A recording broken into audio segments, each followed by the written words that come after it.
Hello mga ka-trending! Welcome back to ZK Trend. Ramdam na nga ng mga taga-suporta ng Don Bell ang katahimikan matapos ang last local promo nila sa pelikula nilang Tayo sa Wakas.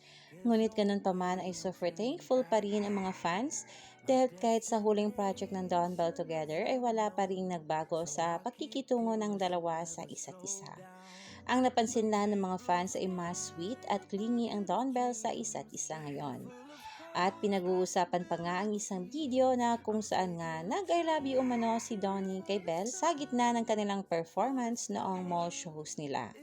Lantaran na nga itong Don Bell sa publiko na kahit walang pag-amin sa tunay na estado ng kanilang relasyon, maraming beses naman na nakuhaan ng video itong Don Bell na may pa-I love you, pagtawag ng love at babe sa isa't isa in public. At ang video na nag-I love you umano si Donnie ay kaagad ng pinusuan ng mga netizens at ayon nga dito sa ilang komento. I love you for real, Donato told Belinda. It's so clear. Ipaliprid po kay Conil sa TikTok. Hehehe. Ayun naman dito sa isa pang komento, I'm proud of you or whatever that might be. Si Donato pa rin talagang unang kinikilig sa mga banat niya eh. In love yan siya.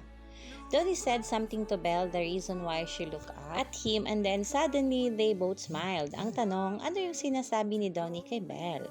Makikiliprid po please.